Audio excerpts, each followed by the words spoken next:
ଆଜିର ସାଧୁବାଣୀଟି ହେଉଛି ସ୍ତ୍ରୀ ବିଧବା କେଉଁ ପାପ ପାଇଁ ହୋଇଥାଏ। ଦର୍ଶକ ବନ୍ଧୁ ନିଶ୍ଚିତ ଶୁଣିବା ବହୁତ ସୁନ୍ଦର କଥାଟିଏ। ଇଏ ସାଧୁ ବାଣୀର ଇଏ ଏକ ବହୁତ ସୁନ୍ଦର ରହସ୍ୟମୟ କଥା, ସବୁ ସ୍ତ୍ରୀ ମା ମାନଙ୍କ ପାଇଁ। ଦର୍ଶକ ବନ୍ଧୁ ଯଦି ଚ୍ୟାନେଲରେ ନୂଆ ଥିବେ ନିଶ୍ଚିତ ଚ୍ୟାନେଲଟିକୁ ସବସ୍କ୍ରାଇବ୍ କରିବା ସହିତ ବେଲ୍ ଆଇକନକୁ ପ୍ରେସ୍ କରିକି ରଖିଥିବେ। ଦର୍ଶକ ବନ୍ଧୁ ଦିନକର କଥା, ଲକ୍ଷ୍ମୀ ବହୁତ ମ୍ରିୟମାଣ ହୋଇ ମର୍ତ୍ତ୍ୟ ଲୋକରୁ ଫେରିଛନ୍ତି ବୈକୁଣ୍ଠପୁରକୁ। ସେଠାରେ ଅତ୍ୟବ୍ୟସ୍ତ ହୋଇ ଶ୍ରୀକୃଷ୍ଣଙ୍କୁ କହୁଛନ୍ତି, ପ୍ରଭୁ ମୁଁ ସଂସାରରୁ ବହୁତ ବିଚିତ୍ର ଦୃଶ୍ୟ ଦେଖିକି ଆସିଲି। ନା କ'ଣ ନା କିଛି ସ୍ତ୍ରୀ ଲୋକ ବିଧବା ହେଇଯାଇଛନ୍ତି, ଅତି ଶୀଘ୍ର ହବାର ନଥିଲା ଯେଉଁଟା। ଆଉ କିଛି ସ୍ତ୍ରୀ ଲୋକ ବହୁତ ଦୁଃଖ ପାଉଛନ୍ତି। ତ ଏସବୁ ହବାର କାରଣ କ'ଣ? ଶ୍ରୀକୃଷ୍ଣ ତାଙ୍କୁ କହିବା ପୂର୍ବରୁ ସେ ବଢ଼ିଆ ସୁନ୍ଦର କଥାଟିଏ କହିଛନ୍ତି। ସେଇ କଥାଟି ଦର୍ଶକ ବନ୍ଧୁ ଆପଣମାନେ ମଧ୍ୟ ଶୁଣିବା ଦରକାର। ସ୍କିପ୍ କରିବେ ନାହିଁ, ପ୍ରତ୍ୟେକ ଜୀବନରେ ଏହା କାମରେ ଆସିବ। ବିଶେଷ କରି ସବୁ ମା ମାନଙ୍କ ପାଇଁ, ଭଉଣୀମାନଙ୍କ ପାଇଁ ଏହା ନିତାନ୍ତ ଆବଶ୍ୟକ। ସବସ୍କ୍ରାଇବ୍ କରିକି ରଖିନେଇଥିବେ ଚ୍ୟାନେଲଟିକୁ। ତ ଭିଡ଼ିଓଟି ଡେରି ନକରି ଆରମ୍ଭ କରିବା। କଥା ହେଉଛି ଦର୍ଶକ ବନ୍ଧୁ, ତାଙ୍କର ସେ 3ଟି ପ୍ରଶ୍ନର ଉତ୍ତର ଖୋଜୁଛନ୍ତି ଲକ୍ଷ୍ମୀ। କ'ଣ? ଯେ ସ୍ତ୍ରୀ କେଉଁ ପାପ ପାଇଁ ଶୀଘ୍ର ବିଧବା ହୁଏ, ଆଉ କେଉଁ ସ୍ତ୍ରୀ ଦୁଃଖ ପାଇ ତା ଜୀବନରେ, ଆଉ 3 ନମ୍ବର ସ୍ତ୍ରୀ ସ୍ୱାମୀକୁ କେଉଁ ଜିନିଷ ମାଗିଲା ପରେ ବି ସ୍ୱାମୀ ଦେଇନଥାଏ। ତ ଏସବୁ କଥା ବୁଝେଇ କହିବା ପୂର୍ବରୁ ବା ଉତ୍ତର ଦେବା ପୂର୍ବରୁ ସେ ଗୋଟେ ବହୁତ ସୁନ୍ଦର ଗପଟି କହିଛନ୍ତି ଯେ ଗୋଟିଏ ଦେଶରେ, ଗୋଟେ ରାଜ୍ୟରେ ରାଜାଙ୍କର ଜଣେ ଦାସ ଥିଲା। ଆଉ ସେ ଦାସର ସ୍ତ୍ରୀ ପତିବ୍ରତା ଥିଲା, ଯାହାର ପତିବ୍ରତା ଚାରିଆଡ଼େ ଖେଳି ଯାଇଥିଲା। ମନ୍ତ୍ରୀ କହିଲେ, ଇଏ କ'ଣ ପତିବ୍ରତା ନାରୀ? ଠିକ୍ ଅଛି, ତା ପତିବ୍ରତା ନାରୀ ଭଙ୍ଗ କରିବା ପାଇଁ ସେ ଚେଷ୍ଟା ଚଳେଇଲେ। ଚାକରକୁ ଡାକିଲେ ଯେ ଶୁଣାଯାଉଛି ତୋ ସ୍ତ୍ରୀ କ'ଣ ପତିବ୍ରତା? ନା ଆଜ୍ଞା। ନା ଠିକ୍ ଅଛି, ମୁଁ ଯଦି ତୋର ପତିବ୍ରତା, ତୋ ସ୍ତ୍ରୀର ପତିବ୍ରତା ଧର୍ମ ଭାଙ୍ଗିଦେଲି, ତେବେ ତୁ କ'ଣ କରିବୁ? ନା ଠିକ୍ ଅଛି, ଯଦି ଭାଙ୍ଗିଦେବେ ତେବେ ମୁଁ ମୃତ୍ୟୁବରଣ ସ୍ୱୀକାର କରିବି।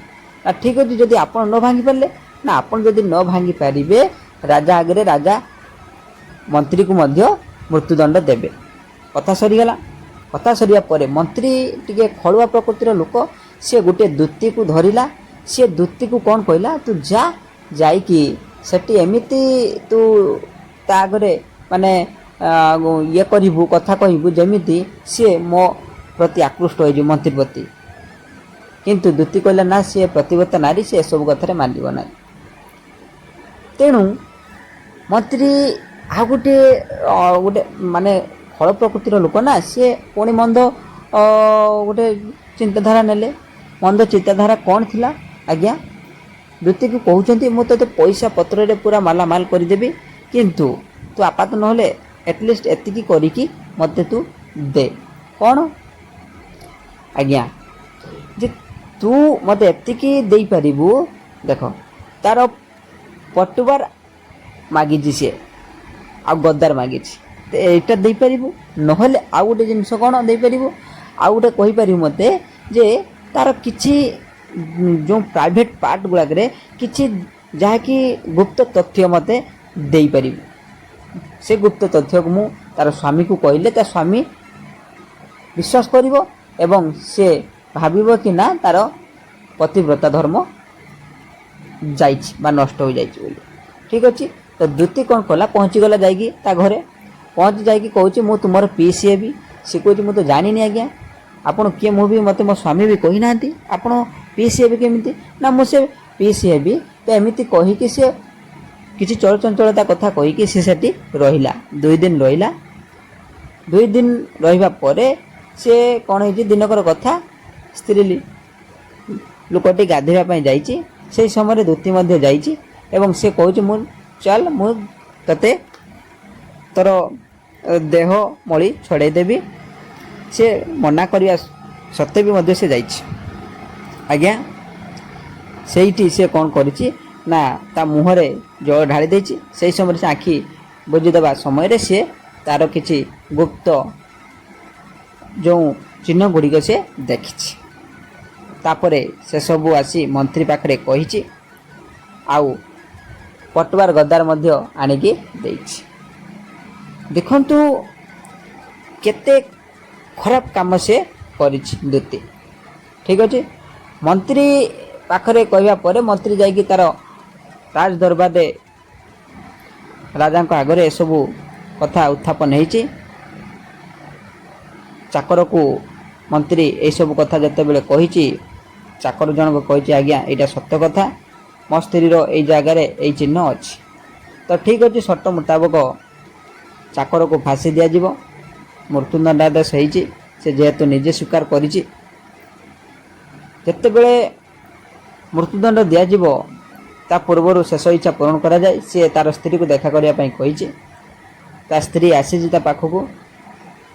ତା'ର ସ୍ୱାମୀ କହିଛି, ତୋ ଉପରେ ମୋର ବହୁତ ଭରସା ଥିଲା, ତୁ କିନ୍ତୁ ଏମିତି କାମ କରିଦେଲୁ। ନା ସ୍ୱାମୀ ମୁଁ କିଛି ବି କରିନାହିଁ, ଏମିତି ନା ଏମିତି ସବୁ କଥା ହେଇଛି। କହିଲେ ଆଜ୍ଞା ସବୁ ମୁଁ ବୁଝିପାରୁଛି, ଏମିତି ଛଳ କରିକି ଜଣେ ଆସିଥିଲା, ଏମିତି କଥା ହେଇଛି।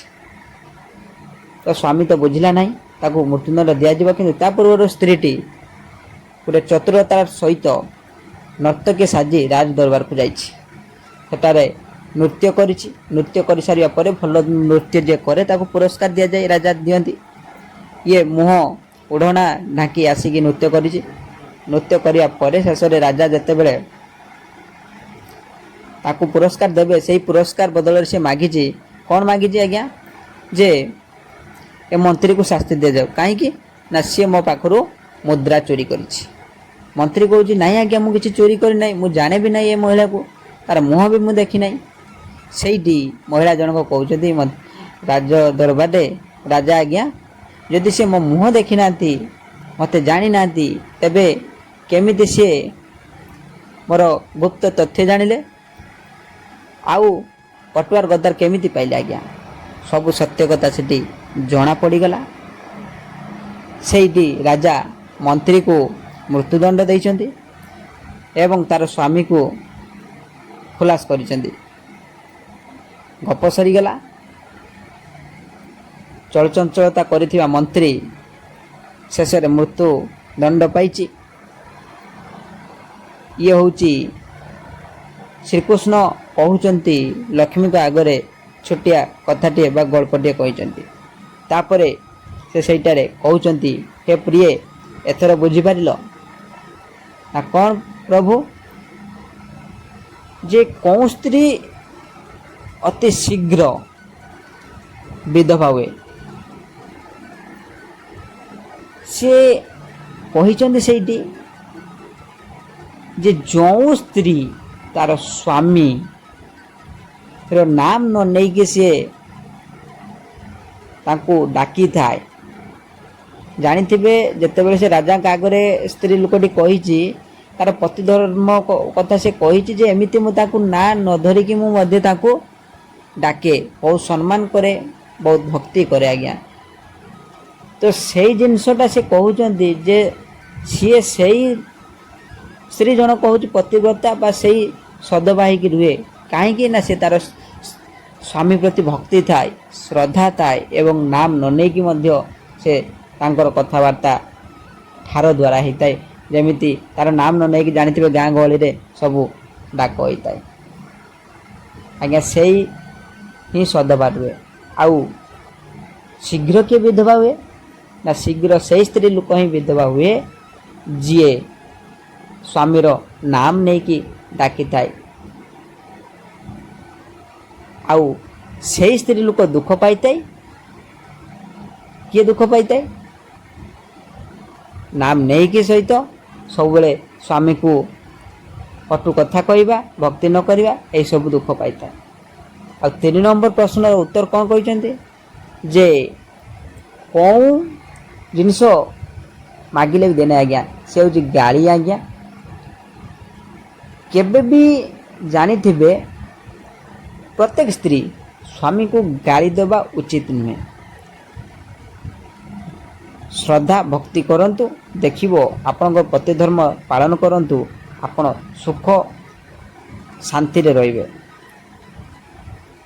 लक्ष्मी शुणिले एवं सब कथा बुझीगले। आशा करे आपण माने मध्य बुझिथिबे। निश्चित पतिव्रता धर्म पालन करिवे।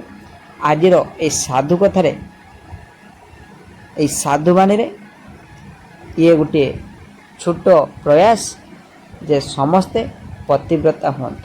खाली स्त्री पाई नुहे स्वामी मध्य स्त्रीव्रता हवा दरकार। कहीं ना सी मध्य रामचंद्र हवा दरकार। एक पति व्रता जोटा एक स्त्री व्रता हवा दरकार।